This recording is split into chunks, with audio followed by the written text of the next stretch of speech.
ನ್ಯಾಯಾಲಯಕ್ಕೆ ಆತ್ಮಾಹುತಿ ಬಾಂಬ್ ಬೆದರಿಕೆ. ಗದಗ ಜಿಲ್ಲಾ ನ್ಯಾಯಾಧೀಶರ ಇಮೇಲ್ಗೆ ಸಂದೇಶ ಬಂದಿತ್ತು. ವಿಕ್ರಮ್ ರಾಜ್ಗುರು ಔಟ್ಲುಕ್ ಎಕ್ಸ್ಪ್ರೆಸ್ ಅನ್ನೋ ಅಕೌಂಟ್ನಿಂದ ಈ ಸಂದೇಶ ಬಂದಿದೆ. ಆತ್ಮಾಹುತಿ ದಾಳಿ ಮೂಲಕ ಸ್ಫೋಟಿಸುತ್ತಾಗಿ ಸಂದೇಶ ಬಂದಿದ್ದು. ಈ ಸಂದೇಶ ಹಿನ್ನೆಲೆ ಸ್ಥಳಕ್ಕೆ ಶ್ವಾನದಳ ಬಾಂಬ್ ಶೋಧನಾ ತಂಡದಿಂದ ಪರಿಶೀಲನೆ ನಡೆಸಲಾಗ್ತಿದೆ. ಕೋರ್ಟ್ ಕಲಾಪವನ್ನ ಮುಂದೂಡಿ ಹೊರಬಂದಿದ್ದಾರೆ ಸಿಬ್ಬಂದಿ. ಸ್ಥಳಕ್ಕೆ ಎಸ್ಪಿ ರೋಹನ್ ಜಗದೀಶ್ ಭೇಟಿ ನೀಡಿ ಪರಿಶೀಲನೆ ನಡೆಸಿ ಮಾತನಾಡಿದ್ದಾರೆ. Bureau report, news pulse, Gadag.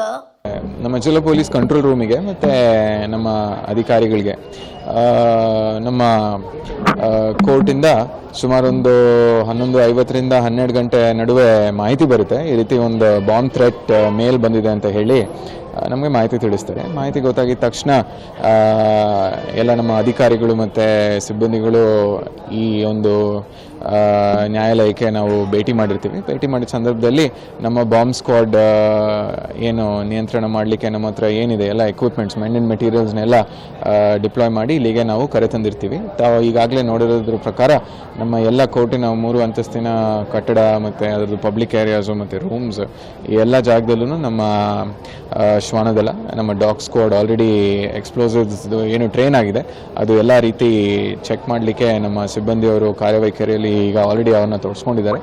ಅದ್ರ ಜೊತೆಯಾಗಿ ನಮ್ಮ ಹ್ಯಾಂಡ್ ಆ್ಯಂಡ್ ಮೆಟಲ್ ಡಿಟೆಕ್ಟರ್ಸಿಂದ ಕೂಡ ನಾವು ಎಲ್ಲ ಕಡೆ ಚೆಕ್ ಮಾಡ್ತಿದ್ದೀವಿ. ಅದ್ರ ಜೊತೆಗೆ ನಮ್ಮ ಅಂಡರ್ ಪ್ಲೇಸ್ ಮಿರರ್ ಎಕ್ವಿಪ್ಮೆಂಟ್ ಆಗಿರಲಿ ಮತ್ತು ಅದ್ರ ಜೊತೆಗೆ ಏನಿದೆ ಡೀಪ್ ಸರ್ಚ್ ಮೆಟಲ್ ಡಿಟೆಕ್ಟರ್ಸ್ ಎಲ್ಲದರಲ್ಲೂ ನಾವು ಚೆಕ್ ಮಾಡಿ ನಾವು ಎಲ್ಲ ರೀತಿ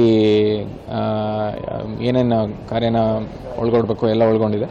ಇದ್ರ ಬೇಸಿಸ್ ಮೇಲೆ ಈಗಾಗಲೇ ನಾನು ಮಾನ್ಯ PDG ಮೇಡಮ್ ಅವ್ರಿಗೆ ಭೇಟಿ ಮಾಡಿದ್ದೀನಿ. ಭೇಟಿ ಮಾಡಿ ಎಲ್ಲ ರೀತಿ ಪರಿಶೀಲನೆ ಮಾಡಬೇಕು ಅಂತ ಕೂಡ ನಾವು ಇವತ್ತು ನಮಗೆ ಮೇಲ್ನೋಟಿಗೆ ಬಂದರೆ ಮಾಹಿತಿ ಪ್ರಕಾರ ಭಾಳಷ್ಟು ಕೋರ್ಟಿಗೆ ಮೇಲ್ಸ್ ಬಂದಿದೆ ಅಂತ ಹೇಳ್ತಾರೆ. ಅದರಲ್ಲಿ ಇಲ್ಲೂ ಒಂದು ಬಂದಿದೆ ಅಂತ ಹೇಳಿ ನನಗೆ ಈ ಸಮಯಕ್ಕೆ ಮೇಲ್ನೋಟಕ್ಕೆ ಮಾಹಿತಿ ಇದೆ.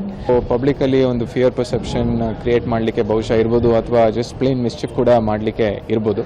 ಬಟ್ ಆದ್ರೂ ಸಹ ನಾವು ಯಾವ ರೀತಿ ಮುಂಜಾಗ್ರತೆ ಕ್ರಮ ಜರುಗಿಸಬೇಕು ಅದನ್ನು ನಾವು ಮಾಡ್ತಾ ಇದ್ದೀವಿ. ಇದ್ರ ಬಗ್ಗೆ ಹೆಚ್ಚಿನದಾಗಿ ಎಲ್ಲಿಂದ ಬಂತು, ಯಾರು ಕಳಿಸಿದ್ರು ಅದನ್ನು ಕೂಡ ನಾವು ಮುಂದೆ ತನಿಖೆಯಲ್ಲಿ ಪರಿಶೀಲನೆ ಮಾಡ್ತೀವಿ.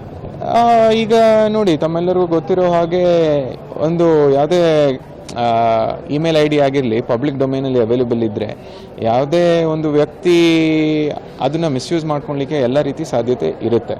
ಸೊ ಆ ಸಮಯದಲ್ಲಿ ಒಂದು ಸ್ವಲ್ಪ ಮಿಸ್ಚಿಫ್ ಮಾಂಗರ್ಸ್ ಮಾಡಿರ್ಬೋದು ಅಂತ ಹೇಳ್ಬೋದು. ಬಟ್ ಆದರೂ ನಮ್ಮ ತನಿಖೆಯಲ್ಲೇ ಇದ್ರ ಬಗ್ಗೆ ನಾವು ಸ್ಪಷ್ಟನೆ ನೀಡಲಿಕ್ಕೆ ಸಾಧ್ಯತೆ ಇದೆ.